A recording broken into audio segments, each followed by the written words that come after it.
Back to the channel auto expert solutions. आज हमारे पास T V S Apache 180cc BS4 आई है, जिसमें कि कस्टमर की ये कंप्लेंट है कि ये वाइट स्मोक दे रही है।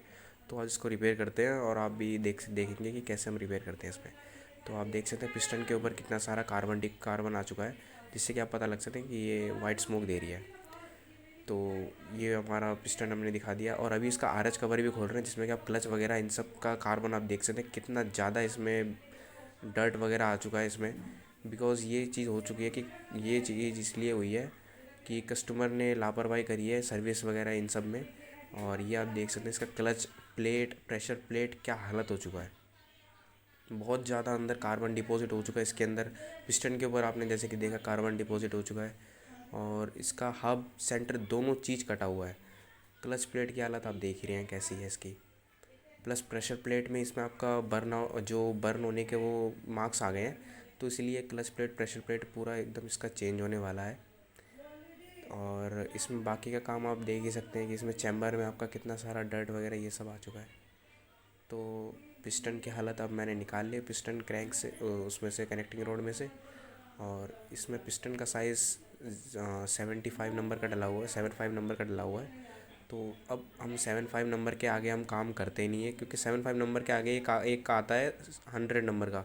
तो उस पर हम काम करते नहीं है, क्योंकि ब्लॉक हमारा जो होता है ना वो थिन हो जाता है, तो उसमें हीटिंग का चांस बढ़ जाता है। तो इसलिए हम सीधा ब्लॉक ही चेंज कर देते हैं 75 के बाद।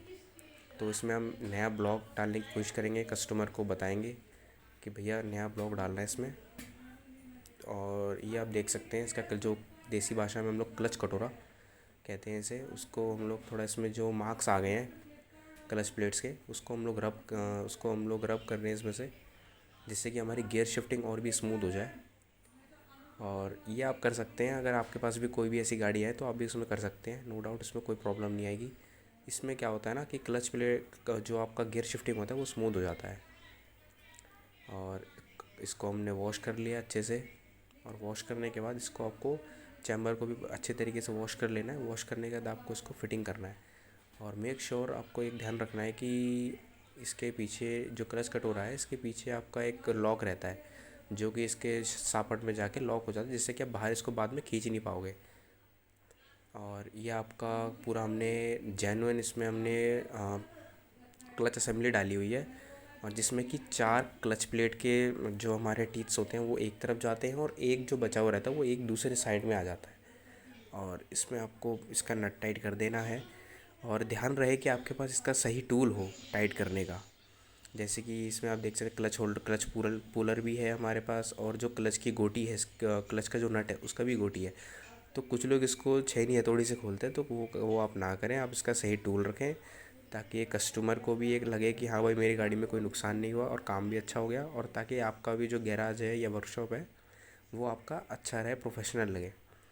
और इस पे स्प्रिंग के आपकी इसके प्लेसमेंट कर देनी है। ये स्प्रिंग होल्डर प्लेट है, इसको भी आपको आमने सामने जो नट टाइट करना है। ये नहीं कि आप एक नट ज़्यादा टाइट कर दें, ऐसा नहीं करना। आमने सामने आपको टाइट करना है। फिर जब थोड़ा टाइट हो जाए उसके बाद आपको जो स्प्रिंग है वो स्प्रिंग का आपको क्या करना है, इसको होल्डर प्लेट में अच्छे से पोजीशन कर देना है, क्योंकि ऐसा ना हो कि एक स्प्रिंग ज़्यादा टाइट हो जाए, एक स्प्रिंग ज़्यादा ढीला हो जाए। इससे क्या होगा कि आपका क्लच एक तरफ से ज़्यादा घिसने, एक तरफ पे ज़्यादा लोड पड़ेगा। इसलिए आप मेक श्योर करें कि आप क्लच का जो स्प्रिंग है उसको बढ़िया से लगाएं। क्लच की फिटिंग सबसे ज़्यादा बढ़िया से होनी चाहिए। ये नहीं कि कोई भी एक अटकन कुछ भी ऐसा नहीं होना चाहिए। क्लच की फिटिंग आप जितना बढ़िया कर पाएंगे उतना आपका बढ़िया रहेगा। के बाद क्लच का रिसीवर बेरिंग लगा देंगे। बेरिंग लगाने के बाद अब इसका आरएच कवर की तरफ हम लोग बढ़ेंगे। और इसमें आप देख सकते हैं ओवरऑल कि कैसे हमने फिटिंग किया है।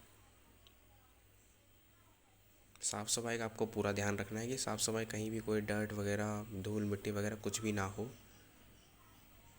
और इसके डावल वगैरह आपको चेक कर लेना है। और एक चीज़ मैं आपको बताता हूँ डावल क्यों ज़रूरी होता है। डावल ज़रूरी होते हैं कि जो हमारा चैम्बर का फेस है और जो हमारा आरएच कवर का फेस है वो फेस टू फेस मैच होना चाहिए। और इसमें हम लोग एक पैकिंग का इस्तेमाल कर रहे हैं। पैकिंग में हम लोग बॉन्ड नहीं लगाते, हम लोग पैकिंग में ग्रीस लगाते हैं। बॉन्ड लगाने से क्या होता है कि जो नेक्स्ट टाइम अगर इंजन खुलता है कभी भी, तो वो जो पैकिंग होता है वो चिपक जाता है सीट के साथ। तो ऐसे ना हो इसलिए हम लोग ग्रीस अप्लाई करते हैं। और जैसे कि आप देख सकते हैं हमने इसको पैकिंग किट वगैरह अप्लाई कर दिया, डावल वगैरह लगा दिया है। और इसके बाद हम सीधा आते हैं अब आर एच कवर पे। अब आर एच कवर में आने से पहले हम लोग साफ़ सफाई करेंगे आर एच कवर की, ताकि कोई लीकेज वगैरह कोई भी चांस ना रहे। और इसमें हम लोगों का एक सील रिप्लेस करना है, क्योंकि देखो अगर इंजन अगर खुल रहा है तो छोटी मोटी चीज़ें रहनी नहीं चाहिए। अगर इंजन आ रहा है आपके पास काम, तो आप छोटी मोटी चीज़ें चेंज कर दो। ये नहीं कि हम कल चेंज कर देंगे, बाद में करवा लेना, आप नेक्स्ट सर्विस में करवा लेना, कर दो आप उसको, वो ज़रूरी होता है, ताकि कस्टमर को भी भागना ना पड़े बार बार। उसको आप बता दो कि भैया आपने ये चेंज किया है, जैसे कि उसको भी सही रहे कि हाँ मेरी गाड़ी का एक बंदे ने पकड़ा था काम और उस बंदे ने पूरा काम करके दिया है मेरे को। तो छोटी मोटी चीज़ें कल को दिक्कत करेंगी, आपको भी दिक्कत आएगी, इसलिए बढ़िया आप छोटी मोटी चीज़ें चेंज ही कर दो। इसलिए हमने भी इसमें चेंज कर दिया है। और इसमें आपका जो जिसमें जो गैप रहता है वो गैप साइड अंदर रहेगा, और जो पूरा प्लेन साइड होता है वो बाहर की साइड रहेगा। करने के बाद आप इसको अच्छे से बॉन्ड के साथ थोड़ा लगा सकते हैं। बॉन्ड में क्या रहेगा कि तो सीलन वगैरह आती है वो नहीं आएगी इसमें। तो अभी हम लोग इसका clutch R H cover fitting करने को चलते हैं। आर एच कवर को आपको ध्यान से फिटिंग करना है। और इसमें आपको पहले किक सापट में जो सील होती है उसको आपको पहले वो लगा लेनी है। वो लगाने के बाद आप थोड़ा इसको हैमर, प्लास्टिक हैमर से, पीवीसी हैमर से टैप करेंगे तो वो इजीली आपका इंसर्ट हो जाएगा, कोई दिक्कत वाली बात नहीं आएगी। उसके बाद जो 8 मिलीमीटर के इसके बोल्ट हैं वो आप इसको लगा देंगे, और मेक श्योर कि जो भी बोल्ट है, जो भी साइज़ के बोल्ट हैं वो आप सही जगह लगाएं। ये नहीं कि आप जो बड़ी लगे, जहाँ पे आपकी बड़ी बोल्ट लगेगी वहाँ पे आप छोटा लगा दें, छोटे की जगह बड़ी लगा दें।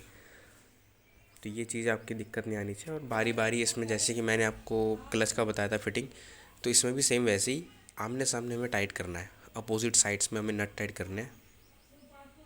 उससे क्या होता है ना कि फेस टू फेस, हमारा जो फेस टू फेस होता है, आमने सामने जोर पड़ता है, तो उसमें फिटिंग बढ़िया होती है। ये नहीं कि एक साइड ज़्यादा लग गया टाइट, एक साइड कम टाइट। तो इससे चैम्बर क्रैक होने का चांस भी ख़त्म होता है और लीकेज का भी चांस में रुक जाता है।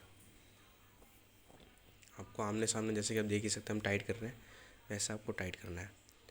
इसके बाद इसके बाद आप ओवरऑल ये देख सकते हैं हमने कैसे फिटिंग किया है। फिर हमारा आता है इसमें ऑयल गेज। ऑयल गेज का हमने नया चेंज किया है इसमें, क्योंकि पुराने का ऑयल गेज के साथ थ्रेड कट गए थे इसके, तो लीकेज कर रहा था, इसलिए हमने नया ऑयल गेज डाला है इसमें।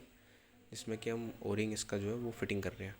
ओरिंग फिट करने के बाद अगर आप चाहें तो उसमें थोड़ा सा बॉन्ड, अगर बाद में भी लीकेज आता है तो आप इसमें थोड़ा सा बॉन्ड या टेफ्लॉन से इसको आप एक राउंड दे सकते हैं, जिससे कि लीकेज की चांस ख़त्म हो जाएगी। अब इसके आते हैं ऑयल फिल्टर पे। और हर दो सर्विस के बाद आपको इसका ऑयल फ़िल्टर चेंज करना है। अगर पहली सर्विस के बाद आपको, जैसे 500 किलोमीटर की सर्विस है, उस पर आपको ऑयल फ़िल्टर चेंज करना होता है। ये इसका ऑयल फ़िल्टर कवर है, इसको हम लगा देंगे सही से। थोड़ा बॉन्ड हमने इसलिए लगाए थे, कल को अगर कोई लीकेज का चांस वगैरह, अगर थोड़ा फेस भी आउट होगा तो कोई भी लीकेज की चांस वगैरह नहीं आएगी। और जो एक लंबा वाला जो इसका बोल्ट है 8 मिलीमीटर का, वो ऊपर लगेगा, और जो एरो का मार्क आपने देखा था वो नीचे डाउन साइड में रहेगा। और इसमें भी आपको क्रिस क्रॉस टाइट करना है, नट आपको इसमें क्रिस क्रॉस टाइट करना है। फिर इसमें हम ऑयल गेज लगा देंगे इसमें, और इसको हम टाइटन कर देंगे अच्छी तरीके से।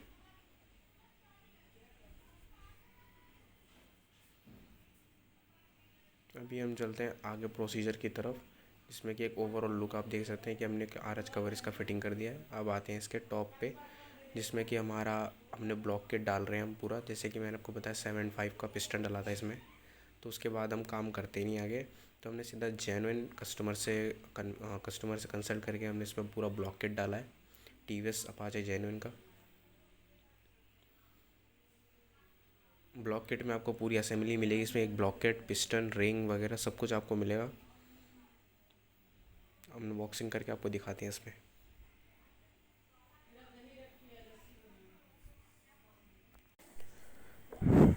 इसमें हमारा ये पिस्टन के अंदर ही रिंग फिटिंग होती है, लेकिन हम इस फिटिंग को अपनी तरफ से फिटिंग मैच करते हैं, तब जाके हम इसमें व्हीकल में लगाते हैं, ब्लॉक में इंसर्ट करते हैं। तो ये पिस्टन हमारा स्टैंडर्ड साइज़ का है, ब्लॉक हमारा स्टैंडर्ड साइज़ का है। इसमें आप जेन्युइनिटी चेक कर सकते हैं, पार्ट नंबर, बारकोड वगैरह सब कुछ दे रखा है। टीवीएस का लोगो, टीवीएस का मार्क आप इसमें देख सकते हैं। और ये हमारा ब्लॉक हो गया, और ये हमारा पिस्टन हो गया इसके साथ जो आता है, और इसकी पिन। कंपनी आपको वैसे फ़िटिंग करके दे देती है रिंग, तो हम क्या करते हैं, हम अपनी तरफ से इसको रिंग सेटिंग करते हैं। और रिंग सेट करने से पहले हम लोग इसमें एक चीज़ और मेज़र करते हैं कि हमारा जो इसमें बोर है वो बोर कंप्लीट तरीके से सही है कि नहीं है। वो हम कैसे पता लगेगा, वो जैसे आप वीडियो में देख रहे हैं कि रिंग हमें एक एक रिंग बिठा के देखनी है इसमें ब्लॉक के अंदर, और पिस्टन से इसको प्रेस कर देना है जैसे कि अपने साइज़ में आ जाए। और अभी आप देख सकते हैं कि हल्का सा एकदम बारीक गैप है, तो वो गैप सही है। इसका मतलब हमारा जो बोर है वो बढ़िया है, क्योंकि कभी कभार कंपनी से क्या आता है, जेन्युइन पार्ट्स में भी कभी कभार कमी आ जाती है, तो जिसके कारण हमें अपना काम है चेक करना, इंश्योर करना कि भाई हमारा जो स्पेयर पार्ट है वो सही है कि नहीं है। ये एक एक कुछ कुछ स्टेप्स आपको अलग जो अलग मिस्त्री वगैरह हैं, जो अलग वर्कर्स हैं जो काम कर रहे हैं, उनसे आपको एक कदम आगे बढ़ाएंगी। अगर आप ये एक एक स्टेप करते हैं, इसमें आपको ज़्यादा से ज़्यादा 2-3 मिनट लगेंगे, क्योंकि आपको हर एक रिंग अगर आप मैच कर रहे हैं या 2 रिंग 3 रिंग मैच कर रहे हैं तो उसमें कितना टाइम लगेगा। लेकिन अगर ये चीज़ आप करते हैं तो आप अपना डाउट भी क्लियर हो जाएगा, आप एक स्टेप आगे बढ़ जाएंगे औरों से। और इसमें हम इंजन ऑयल हम मोबिल का डाल रहे हैं 20W50 का। और इसमें हमने इसको वॉश कर दिया अच्छे से, जो हमारा ये ब्लॉक है, हाँ ब्लॉक को हमने अच्छे से वॉश कर दिया है, हाँ पेट्रोल से। वॉश करने के बाद इसमें हम लोग इंजन ऑयल लगा के छोड़ देंगे, जो लुब्रिकेट करके छोड़ देंगे। और उसके बाद जो हमारा पिस्टन है उसमें भी हम लोग लुब्रिकेट करके रख देंगे। लुब्रिकेट करने के बाद अब इसमें फ़िटिंग करने को आते हैं। एक साइड हमारा लॉक हम लोग लगा के रखेंगे, और दूसरी साइड में हमें क्या करना है कि कनेक्टिंग रॉड में जाके हमें पिन लगाने के बाद हमें लॉक लगाना है। ध्यान रहे आप जब पिन लगाएं तो क्रैंक के साइड में कपड़ा लगा दें, जिससे कि लॉक छटक के नीचे ना गिरे। और आपको बढ़िया तरीके से फॉरवर्ड बैकवर्ड प्लेस करते हुए आपको ब्लॉक के नीचे बिठाना है। और इसमें भी ध्यान रखने की बात यह है, जो एरो वाला निशान है, पिस्टन के ऊपर एरो वाला निशान होगा, वो आपको एग्जॉस्ट की तरफ रखना है। और इसी तरीके से आपको पिस्टन आपको एक बार जो हमारा टाइमिंग चेन है उससे आपको एक बार रन करके देख लेना है, पिस्टन में कोई जर्क वगैरह कुछ तो नहीं है। एक बार आपको राउंड दे देना, राउंड देने के बाद पिस्टन आप टॉप पे ले आइए। टॉप पे आने के बाद आप इसकी जो आगे की प्रोसेस है, आगे का जो प्रिपरेशन है वो आप कर सकते हैं। अब जो हमारा गैस्केट है, हम लोग गैस्केट को लगाएंगे। गैस्केट को लगाने के बाद अब हमारा हेड हम लोग प्रेप करेंगे। हेड प्रेप में हमारा क्या क्या आएगा, जो हमने वाल सील लगानी है, पुरानी वाल सील, इसमें हम लोग हर समय वाल सील चेंज करते हैं। इसमें हमारा जेन्युइन हमारा वाल आ रहा है, वाल हमने इसमें वाल ग्राइंडिंग करवा दी है हमने लेथ पे। और ये हेड ग्राइंडिंग हो चुकी है, वाल ग्राइंडिंग, दोनों चीज़ हो चुकी हैं एक साथ ही, ये आप देख सकते हैं इसमें। और वाल चेक करने का मतलब ये, वाल चेक कैसे करना आता है कि कंप्रेशर कैसा है वाल में, तो उसमें आपको जो गाइड है, गाइड पे आपको थोड़ा सा निकाल के गाइड में आपको हाथ रख लेना है ऊपर के साइड से, और फिर वाल आपको खींचना है, वहाँ से एक साउंड होगा।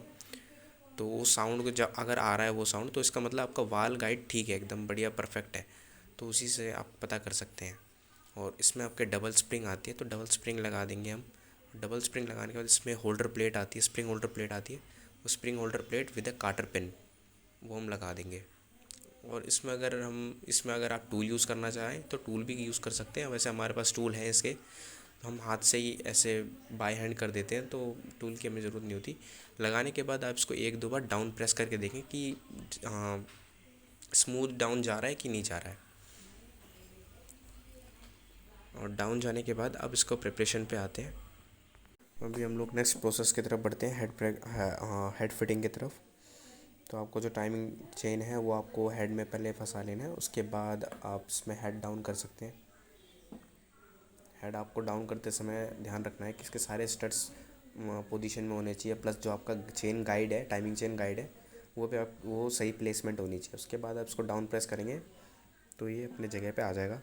और मेक श्योर आप डावल ज़रूर लगाएं। विदाउट डावल जो फेस टू फेस मैच होता है वो मैच नहीं होता, तो इसमें कंप्रेशन लीक होने का चांस रह जाता है। और उसके बाद इसका हम लोग ऑयल पाइप लगा देंगे, जो हमारा ऑयल ऊपर जो ऑयल पंप से कनेक्ट होता है वो पाइप लगा देंगे हेड में। लगाने के बाद अब हम आगे बढ़ते हैं। इसमें जो हमारा नट बोल्ट है 14 मिलीमीटर के, उसको हम टाइटन करेंगे। क्रिस क्रॉस टाइट हमें यहाँ भी फॉलो करना है, क्रिस क्रॉस जो मेथड है उसको हमें यहाँ भी फॉलो करना है। और अभी अभी इसमें केम सापट हम बिठा देंगे। केम सापट बिठाने के बाद जो इसका टाइमिंग चेन गियर है उसको भी बिठा देंगे। और जैसे कि पिस्टन आपका टॉप पे पहले से ही था, आप ब्लॉक फिटिंग करते समय, हेड फिटिंग करते समय आप पिस्टन को टॉप में रखने की कोशिश करिए, जिससे कि आपको टाइमिंग मैच करने में आसानी हो। और टीवीएस में खासकर टाइमिंग का आप बहुत ध्यान रखें। जो हमारी जो ये लाइन है, आप टाइमिंग गियर में आपको एक लाइन मिलेगी, वो लाइन आपके हेड के फेस के बराबर की होनी चाहिए, तब जाके आपकी टाइमिंग परफेक्ट होती है। और इसमें आपका बोल्ट लगा दो आप। बोल्ट में साइड में लॉक भी आते हैं। लॉक लगाने के बाद अब ये जो रबड़ है मैं आपको दिखा रहा हूँ, ये रबड़ आप चेंज ही कर दें। जब आप सर्विस में आ रहा है या लीकेज हो रहा है यहाँ से, तो आप इसको नो डाउट चेंज कर दो, क्योंकि समय के साथ साथ ये हार्ड हो जाता है, तो वहाँ से लीकेज होने के चांस आ जाते हैं। तो हर चीज़ हम लोग जेन्युइन स्पेयर पार्ट यूज़ कर रहे हैं टीवीएस का। और इसके बाद जो हमारा प्रेपरेशन है, हम एक स्टेप और आगे बढ़ चुके हैं, जिसमें कि हमारा हेड का जो कवर है वो फिट कर रहे हैं। हेड का कवर फिटिंग करते समय हम इसमें इस पीवीसी हैमर यूज़ कर रहे हैं। हैमर यूज़ करने के बाद अब इसमें जो बोल्ट्स हैं, इसके प्रॉपर बोल्ट्स हैं, वो हम लगाएंगे इसमें। फिर इसको हम लोग टाइटन करेंगे। इसमें भी सेम हम वही क्रिस क्रॉस पैटर्न में टाइट करेंगे इसको।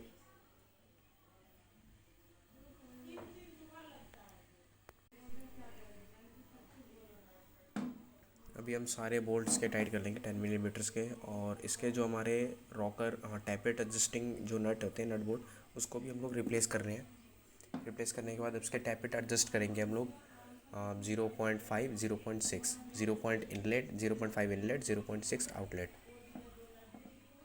ये हमारी जो हम लोग अपने तरफ से सेटिंग करते हैं, वो हम अपने तरफ से सेटिंग करते हैं। हमारा एक्सपीरियंस जो है उसके हिसाब से हम लोग इसमें सेटिंग करते हैं। और ये इसका टाइमिंग चेन एडजस्टर जो ऑटोमेटिक एडजस्ट होता है इसका, वो हम इसमें फ़िटिंग कर रहे हैं, अप्लाइंग सम बॉन्ड। और इसके बाद जो हमारे जो 10 मिलीमीटर्स के बोल्ट हैं साइड के, जो वो भी हम लोग उसमें टाइटन कर रहे हैं। और इसका एडजस्टिंग जो हमारा टाइमिंग चेन एडजस्टर है, उसको हम लोग रिलीज़ कर दे रहे हैं। सब कुछ फिटिंग करने के बाद, हेड वगैरह सब कुछ टाइट करने के बाद, तब आपको ये जो हमारा टाइमिंग चेन एडजस्टर है उसको आपको बोल्ट रिलीज़ करना है। इससे पहले नहीं, सब कुछ फिटिंग करने के बाद आपको एडजस्टर का बोल्ट रिलीज़ करना है। और इसके बाद इसका कार्बेटर वगैरह सब कुछ हम लोग फिटिंग करेंगे। और एक बार आपको इसका पूरा एक क्रैंक रोटेशन दे देना है। सब कुछ फिटिंग करने के बाद आपको क्रैंक रोटेशन दे देना है। पिस्टन टॉप में आप ले आके छोड़ दीजिए इसको। और इसका जो हम लोग, जैसे कि हमने बताया आपको, बॉन्ड यूज़ ही नहीं करते हम लोग कहीं भी। बॉन्ड हम लोग तब यूज़ करते हैं जब फेस वगैरह कुछ ख़राब हो। वैसे हम लोग ग्रीस लगाते हैं, ग्रीस लगा के फिटिंग करते हैं। जेन्युइन फिटिंग ग्रीस से ही हम लोग करते हैं, क्योंकि ताकि हमें पता होता है कि हम जितना काम करते हैं, जिस लेवल पे हम काम करते हैं, वो कहीं भी कोई लीकेज की प्रॉब्लम आ ही नहीं सकती। और ना आज तक हमारे काम में लीकेज की प्रॉब्लम आई है। तो बॉश का इसमें हम लोग स्पार्क प्लग डाल रहे हैं, जो कि जेन्युइन ट्विन साइड स्पार्क में आता है, वो हम लोग इसमें इंसर्ट कर रहे हैं। और मोबिल का अब हम टॉपअप कर रहे हैं, मोबिल हम लोग इसमें डाल रहे हैं। जैसे कि मैंने बताया 20W450 का इसमें हम मोबिल डाल रहे हैं 1 लीटर में। इसमें थिकनेस बहुत ज़्यादा होती है, इसलिए हम लोग ये हैवी व्हीकल्स में ये सब हम लोग यूज़ करते हैं। प्लस में हम लोग ऑयल ट्रीटमेंट भी डाल रहे हैं to avoid wear and tear. और ये ऑयल ट्रीटमेंट भी डाल रहे हैं इसके साथ हम लोग। अभी ऑयल ट्रीटमेंट के बाद अब इसमें हम लोग बॉन्ड लगा के, अगर आप चाहें तो बॉन्ड लगा के आप इसको टाइटन कर सकते हैं। फिर आपको 5 to 6 आपको किक मारनी है without plug, without applying the spark plug. इसके बाद आपको जो भी रेस्ट आपने खोला हुआ, कार्बोरेटर वगैरह जो भी आपने खोला हुआ हो, तो कार्बोरेटर क्लीन करके आप, बेटर रहेगा कि आप कार्बोरेटर क्लीन करके इसमें आप फिटिंग करें। और कार्बोरेटर लगाने की सब कुछ करने के बाद आपको इसमें आपको टाइटन करना है। और मेक श्योर कि आप एक टैपेट का जो टैपेट कवर है उसको आप खोल के रखें एक साइड का, जिससे कि आपको ये पता लगे कि हमारी गाड़ी ऑयल ऊपर तक सप्लाई कर रही है कि नहीं कर रही है।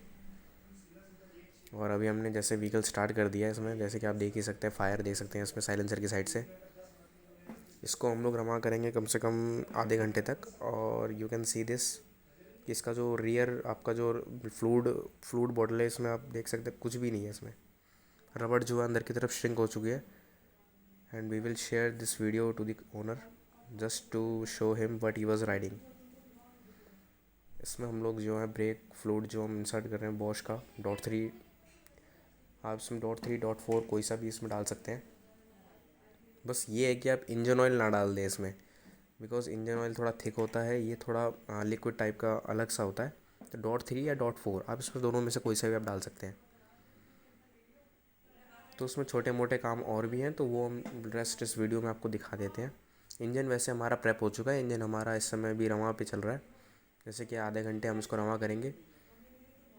इंजन करने के बाद, फुल इंजन हाफ इंजन करने के बाद आप कोशिश करें कि व्हीकल को कम से कम आधे घंटे 40 मिनट तक इसमें आपको रवां करना ही करना है।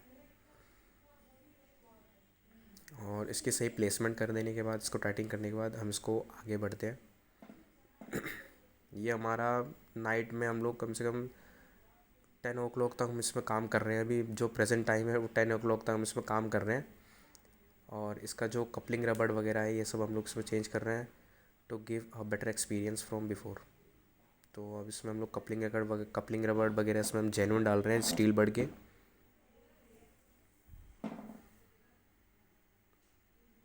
And you can apply some grease over here. और ये फिटिंग करने के बाद हमारा रियर व्हील में हम थोड़ा डिस्क में थोड़ा इसमें हम लोग थोड़ा रीगमल लगा देंगे, जिससे कि जो हमारा पुराना जो डस्ट वगैरह पार्टिकल है वो क्लियर हो जाए। And final washing touch. तो welcome, thank you so much video देखने के लिए। आपका बहुत बहुत धन्यवाद। Thank you so much. Like and subscribe, please like and subscribe.